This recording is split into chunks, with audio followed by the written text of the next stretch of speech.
और जिसके लिए आप करें प्रेमानंद जी महाराज के बारे में कहा। प्रेमानंद जी महाराज के मुख से एक भी नकारात्मक शब्द निकला क्या? कहने का मतलब ये है कि भारतीय संत परंपरा इस कलयुग में भी निष्कलंक है, निष्पाप है, निस्वार्थी है। और उन्होंने स्पष्ट कर दिया रामभद्राचार्य जी ने कि वो मेरा बच्चा है, वो छोटा सा बालक है और हमारे आपस का संवाद है। दुनिया को इससे क्या लेना देना है? लोक निंदा का पात्र ना मुझे बनाया जाए, ना उन्हें बनाया जाए, ना अहंकार का पात्र मुझे बनाया जाए, ना उन्हें बनाया जाए, ना किसी को छोटा बनाया जाए, ना किसी को बड़ा बनाया जाए।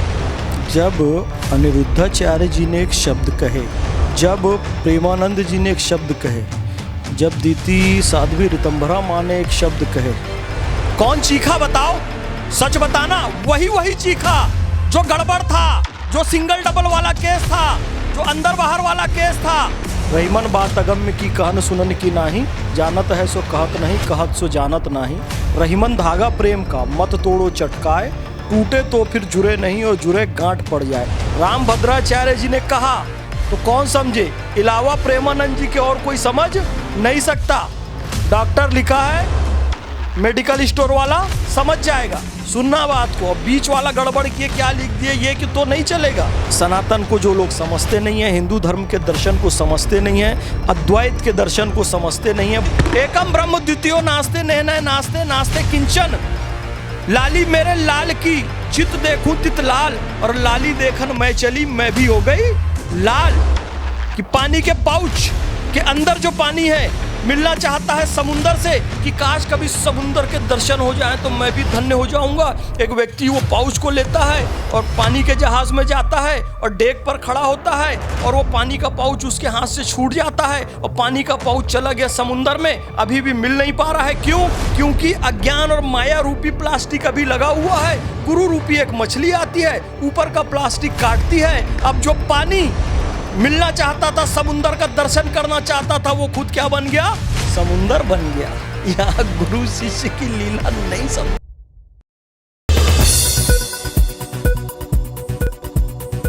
नमस्कार साथियों, मैं रिंकेश जैन, आप देख रहे हैं भारत गान। स्वामी रामभद्राचार्य जी ने जो प्रेमानंद जी को लेकर बात कही और उन्होंने कहा कि कथा वाचन पहले बुद्धिजीवी किया करते थे, अब केवल मूर्ख लोग ही कथा वाचन कर रहे हैं। अब ये सारा विषय इतना उछाल मारा और हर मीडिया चैनल पर ये चर्चा चल रही है कि कौन सनातन का सबसे अच्छा धर्मगुरु है, और श्रेष्ठता की जंग काफ़ी छिड़ गई। फिर उसके बाद रामभद्राचार्य जी का आज फिर से बयान आता है कि मैंने तो बच्चा मान कर उनको ऐसा बोला था। और इस पूरे टॉपिक पर चर्चा करने के लिए हमारे साथ फैज़ खान जी, जो सनातन के बारे में अच्छी नॉलेज रखते हैं और सनातन से जड़ों से जुड़े हुए हैं, तो आइए उनसे चर्चा करते हैं। क्या कहेंगे? कोई चर्चा का ये विषय ही नहीं है। आपके संतों की बात समझते हो? ये जिनको मैं सुनाऊंगा वो लोग संतों की बात समझते हैं।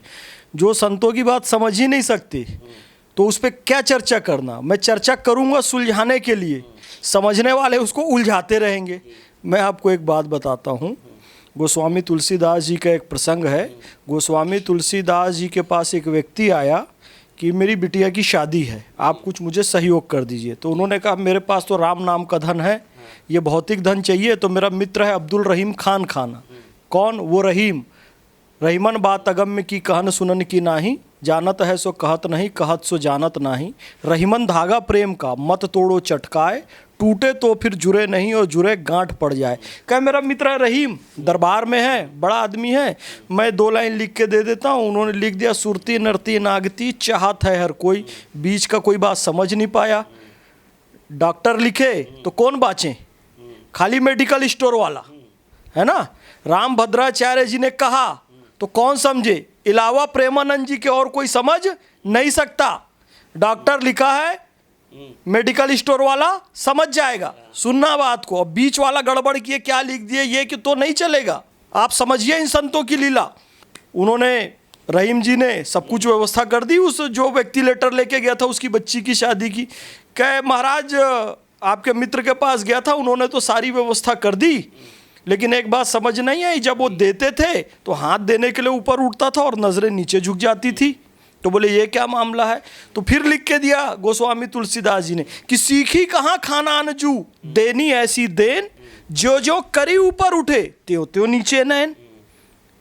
तो रहीम जी ने उत्तर दिया मेरे मित्र तुलसीदास जी कि देनहार कोई और है, भेजत जो दिन रैन, और लोग भरम मुझ पे करें, याते नीचे नैन। कि देने वाला तो वो मालिक है, खालिक है, भगवान है, वो राम है, वो कन्हैया है, वो वाहे गुरु है। लोग सोचते हैं कि ये रहीम दे रहा है, तो शर्म से मेरी नज़रें नीचे झुक जाती है। ये जो पूरा वार्तालाप चला ना, ये बीच के लोगों के लिए था ही नहीं। रामभद्राचार्य जी ने कहा, प्रेमानंद जी को मिल गया, बीच के लोग खामखा माइक लगा के आप लोग आ गए हैं कि महाराज इसका अर्थ बताइए, ये बताओ मुझे आप। पूरी रामायण में सबसे ज्यादा आप शब्द सुनने को मिला तो कैकेयी को मिला, और इस कदर कि लक्ष्मण जी तो खड़े हो गए थे कि मैं अपने पिता को ही मार डालता हूं कि वृद्धावस्था में आकर एक स्त्री के चक्कर में उन्होंने ऐसा निर्णय ले लिया। राम जी ने उनको रोका। अलावा राम जी के सबने कैकेयी को भला बुरा कहा, गलत कहा, गंदा कहा। और जब ये पूरी रामलीला समाप्त हो गई, जब परमधाम में कैकेयी मिलती हैं प्रभु राम से, कहती है, हे प्रभु मुझे ऐसी भूमिका क्यों दे दी, लोक निंदा का पात्र मैं बन गई, मेरा क्या दोष। बोले तुम्हारा कोई दोष नहीं है, पूरी रामलीला में दुनिया ने तुम्हारी निंदा की, पर मैंने की क्या, क्योंकि भूमिका तो मैंने ही दी थी तुम्हें, तो लीलाधर तो मैं हूं, लीला मैंने रची है। तो लीला रचने वाले वो भगवान हैं, और भगवान खुद कह रहे हैं कि प्रथम भक्ति संतन कर संगा, दूसरी रतिमम कथा प्रसंगा। कि प्रथम भक्ति संतों का साथ है, क्योंकि वही मेरी कथा सुनाएंगे। तो ये भगवान की लीला है। कैकेयी को जो भूमिका देनी है कैकेयी को देते हैं, राम जी को जो भूमिका देनी है वो राम जी को, भरत को, लक्ष्मण को, सबकी भूमिका निर्धारित है। ये कोई विवाद का विषय नहीं है। आप सनातन को जो लोग समझते नहीं हैं, हिंदू धर्म के दर्शन को समझते नहीं हैं, अद्वैत के दर्शन को समझते नहीं हैं, ब्रह्म सत जगत मिथ्या जीवो ब्रह्म है व नापरा, एकम ब्रह्म द्वितीयो नास्ते नहनय नास्ते नास्ते किंचन, लाली मेरे लाल की जित देखूं तित लाल, और लाली देखन मैं चली मैं भी हो गई लाल।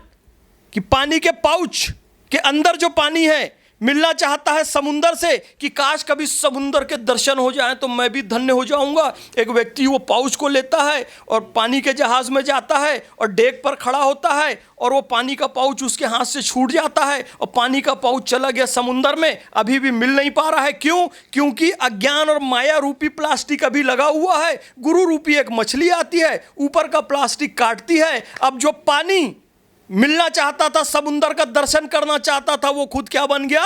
समुंदर बन गया। यहाँ गुरु शिष्य की लीला नहीं समझो। तो यहाँ पानी का पाउच कौन है, समुंदर कौन है? उसको अभी यही बात तो समझ जाते कि ब्रह्म कौन है और जीव कौन है। आप बताइए ना फिर। अब हरि तू है कि मैं है, इसमें यही तो नहीं पता है ना, जीव कौन है और ब्रह्म कौन है, ये राम जी कौन है और कैकेयी कौन है और दशरथ कौन है और भरत कौन है। तो पता क्या चलता है? पता है राम जी है, राम जी का दूसरा रूप लक्ष्मण है, तीसरा रूप भरत है, चौथा रूप शत्रुघ्न जी है। तो इसलिए सनातन की महिमा जब आप समझते, आप एक वक्ता हैं, फिर वक्ता हैं फैज खान जी। आप कभी किसी मंच से खड़े होकर आप ये बोलेंगे कि मेरे अलावा कोई वक्ता नहीं है, मेरे अलावा कोई प्रवक्ता नहीं है, मुझसे श्रेष्ठ कोई प्रवक्ता नहीं मिलेगा संसार में, तो ये घमंड नहीं हुआ तो क्या हुआ? आपको पता है जब राम मंदिर का केस चला तो सप्रमाण साहित्यिक सारे प्रमाण जो थे, शब्द प्रमाण जिसको कहते हैं, वो सब रामभद्राचार्य जी ने रखे थे। कल मैं दीदी उमाश्री भारती जी के साथ था। आपको पता है कितने लंबे समय तक वो संतों के साथ भी रही हैं, खुद भी संत हैं और राजनीति में भी लंबे समय तक रही हैं। कहे मेरे गुरुदेव का नाम है, उन्होंने कहा, कल मैं था उनके साथ, कि मेरे गुरुदेव का नाम है रामभद्राचार्य जी, और मैं 40-50 साल से उनकी शरण में हूँ। मुझे कभी उन्होंने नहीं कहा कि संस्कृत बोल के दिखा। उमा भारती जी के वचन है ये। तो उनको वहाँ लीला रचनी थी कि उमा भारती जी के साथ ये उनकी लीला थी कि उनसे संस्कृत नहीं पूछना है, और यहाँ प्रेमानंद जी के साथ लीला थी कि संस्कृत पूछना है। तो लीलाधर कौन हुआ? भगवान हुए। तो फिर आप उन पर प्रश्न चिन्ह क्यों लगा रहे हो? ये उनकी लीला चल रही है, ये बात समझ लेना। प्रेमानंद जी तो किसी से नहीं कह रहे कि मेरे पास आके आप मेरी परीक्षा लो, कि मुझसे संस्कृत सीखो, वो कह रहे हैं क्या कुछ? क्योंकि वो भी उनकी लीला है, और उन्होंने स्पष्ट कर दिया रामभद्राचार्य जी ने कि वो मेरा बच्चा है, वो छोटा सा बालक है, और हमारे आपस का संवाद है, दुनिया को इससे क्या लेना देना है। लोक निंदा का पात्र ना मुझे बनाया जाए, ना उन्हें बनाया जाए, ना अहंकार का पात्र मुझे बनाया जाए, ना उन्हें बनाया जाए, ना किसी को छोटा बनाया जाए, ना किसी को बड़ा बनाया जाए। ये संतों की लीला है, संत जाने। अच्छा, ये क्या है? पॉडकास्ट करने वाले लोग, ये चैनल चलाने वाले लोग और कई सारे यूट्यूबर भी, इनको चाहिए होता है मसाला, और मसाले के चक्कर में ये सनातन की और हिंदू धर्म की पवित्र परंपराओं को उछालने लगते हैं सड़कों पर। अच्छा, वो धर्मगुरु नहीं उछाल रहे हैं जो एक दूसरे पे आरोप प्रत्यारोप लगा रहे हैं? राम भद्राचार्य जी ने कहा ना पहले आके, तो मीडिया तो बाद में आता है, पहले तो राम भद्राचार्य जी ने आके कहा कि भाई जितने भी कथावाचक हैं, पहले तो बुद्धिजीवी कथा वाचन करते थे, आजकल तो मूर्ख भी कथा वाचन करने लगे। तो इसका मतलब क्या हुआ? उन्होंने तो सारे कथावाचकों को मूर्ख कह दिया। जब अनिरुद्धाचार्य जी ने एक शब्द कहे, जब प्रेमानंद जी ने एक शब्द कहे, जब दीति साध्वी ऋतंभरा माँ ने एक शब्द कहे, तो कौन चीखा? कौन चीखा बताओ? सच बताना। वही चीखा जो गड़बड़ था, जो सिंगल डबल वाला केस था, जो अंदर बाहर वाला केस था, जो ड्रम वाला केस था, जो सांप काटने वाला केस था, जो करंट लगाने वाला, वही चीखा ना। उसके अलावा सामान्य महिला क्यों नहीं चीखी जी? सब साधारण क्यों थे? अब बताओ, जब राम भद्राचार्य जी ने कहा तो एक भी संत उनके विरोध में आया, उनको निगेटिव बोला, उनको चीखा? और जिसके लिए आप करें, प्रेमानंद जी महाराज के बारे में कहा, प्रेमानंद जी महाराज के मुख से एक भी नकारात्मक शब्द निकला क्या? कहने का मतलब ये है कि भारतीय संत परंपरा इस कलयुग में भी निष्कलंक है, निष्पाप है, निस्वार्थी है। यदि एक भी पापी होता तो वो सबसे पहले किसके ऊपर कूदता? राम भद्राचार्य जी के ऊपर। अलावा मीडिया की एक भी संत उनके बारे में कोई अपशब्द नहीं बोला। ये संतों का तरीका है अपना। लेकिन राम भद्राचार्य जी को भी तो अपनी गरिमा का ख्याल रखना चाहिए। प्रेमानंद जी का भी एक ओहदा है, उनके भी प्रशंसक हैं, उनके भी भक्त हैं, उनका भी ख्याल रखना चाहिए। ऐसे शब्द बोलने से क्या फ़ायदा जो समाज में और मीडिया में? मतलब कुल मिला के मतलब कुदवा के ही रहोगे। ये बताओ, ए बराबर बी और बी बराबर सी, तो ए बराबर सी। समझ रहे हो? नहीं समझे। फिर एक छात्र ने कहा, गुरुजी पढ़ाया तो आपने अच्छा कि ए बराबर बी और बी बराबर सी, तो ए बराबर सी। तो आपकी तरह एक उद्दंड बालक था, गुरुजी बहुत अच्छा सूत्र दिया, Guruji I love you, you love your daughter, तो आई लव यूर डॉटर। तो उसको छड़ी पड़ेगी ना। फिर कहाँ की बात कहाँ ले गया? तो आप भी तो कहाँ की बात कहाँ ले जा रहे हैं? मैं सही बात लेकर जा रहा हूं, आप सही चीज सुनो। आप कह रहे हो कि प्रेमानंद जी के फैन फॉलोअर हैं और राम भद्राचार्य जी के फैन फॉलोअर हैं। जी एक बात सुन लीजिए, ये सबके फैन फॉलोअर ना, चाहे प्रेमानंद जी के कहो, चाहे अनिरुद्धाचार्य जी के कहो, चाहे राम भद्राचार्य जी के कहो, सब एक हैं और एक नहीं होते।